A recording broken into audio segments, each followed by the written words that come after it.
Hey everybody, Tim here with today's episode of Star Trek Deep Space Nine, Season 2, Episode 7, Rules of Acquisition. A great Ferengi episode. I don't know if it's great. It's a Ferengi episode. And I believe this is now the second episode that has been mostly about the Ferengi. So this episode also has the return of the Grand Negus, which that was the first episode about Ferengi, was Negus. And so right off the bat, this episode kind of starts really interesting with Dax, Rom, Quark, and they're playing a game, and it's kind of a card game. I don't know, it's whatever it is. It's a Ferengi game, and it's interesting to listen to Nom specifically talk about like, oh, women should be naked and they shouldn't be doing anything. They should be indoors and they should be cooking food, and that's it. And all of these cliches about women and stuff, and it's supposed to paint just this bad picture of Rom, and it does its job. And we've seen this stuff before in the Next Generation, where Ferengi do not hold women to any sort of high esteem. Like, they just think that they're meant to serve, basically. And Dax is basically like, nope, I want to show you how it is, and is just winning this game.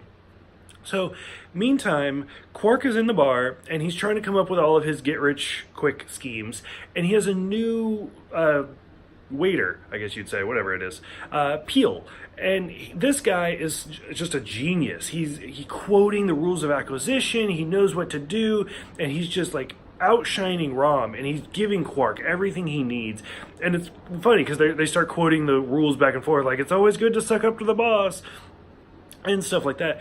Meantime, Grand Negus is trying to give Quark these things to do that seem just absolutely impossible. And Peel just keeps sticking up for Quark, which is very un-Ferengi-like, because Ferengis are supposed to just be out for themselves. And so, like, at first, the Grand Negus wants 10,000 vats of this wine, because he wants to start a new wine business from the Gamma Quadrant. And Quark, this race won't do it. And finally, they start to agree to it. And Grand Negus is like, you know what? Never mind. I want 100,000, because we're going big. We want all the wine. And Quark, again, he goes back and he's like, okay, I need 100,000 vats. And they just leave. They're just done. So, of course, the Grand Negus is pissed. And Peel is talking to Quark about how, like, you know, if this works, Grand Negus is going to be, like, the most famous person ever. But when it fails, you're going to be the fallout guy. And so they start realizing that the Grand Negus is doing this all on purpose.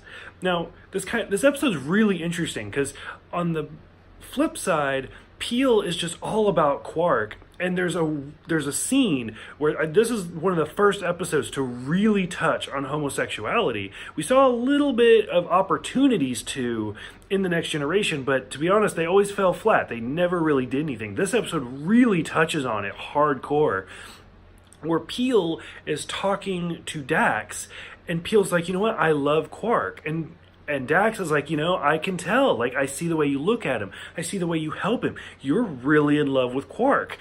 And Peel says, like, you know, I should probably tell him I'm a woman. And Dax is like, wait, you're a woman?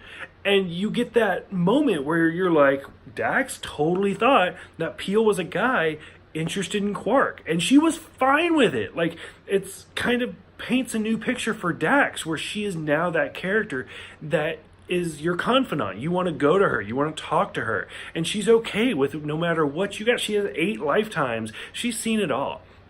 So it's interesting, because then after this, Peel and Quark chase down this race into the Gamma Quadrant to get their 100,000 vats of wine. And Peel just starts kissing Quark. And at this point, Quark still thinks Peel's a man and gets super uncomfortable. He's like, nope, don't touch me. You never did this. We're never going to talk about it. Which is interesting, because it could have gone a completely different direction and been super negative. So I like how they handled it. I thought it was really good. On the meantime, so one of the women of this race finally comes to Quark and is like, you know what, we can't do 100,000. Like, we literally cannot. We don't have enough on the whole planet. If you want 100,000, you have to go talk to the Dominion, which this is now the first time that we've heard of the Dominion. Now, I've done Deep Space Nine one time before, so I kind of know a little bit about what's to come in the future, and I know the Dominion's super important because everybody knows about the Dominion War. But at this point, it's noteworthy that this is the first time that they're mentioned. So I thought that was really interesting. Basically, after this, it's just the standard Star Trek stuff. They come back. Peel cannot resist it. She reveals that she's a female, which evidently means she has little ears. And the Grand Negus is like, I'm not going to tell anybody, but you just forfeited all of your profits from the Gamma Quadrant. So it's kind of a stalemate. Everybody basically, nothing got better, but nothing got worse. So the Grand Negus leaves, Quark kicks Peel out, and the end. So, for those who have seen this episode, what do you guys think about Ferengi episodes? Because like I said, this is the second Ferengi episode. What do you guys think about seeing the amazing Wallace Shawn again as the Grand Negus? What did you guys think about Peel? What did you guys think about this homosexual gay relationship between Peel and Quark? Like, did you think, I mean, clearly it was done intentional. Did you think it was a good step forward? Did you think, once again, Star Trek was aiming too low? Go ahead, let me know. I want to keep it kind of civil. Let's not go too crazy in the political stuff. But let me know what you thought about it. Because personally, I think it's interesting. And I think it is good. We got to keep in mind, this is like 1993. So go ahead, let me know. Thank you guys for everything. Thank you guys for the YouTube subscriptions. Thank you guys for all of your comments. I always try to reply. Thank you guys so much. And I will see you guys next time for Necessary Evil.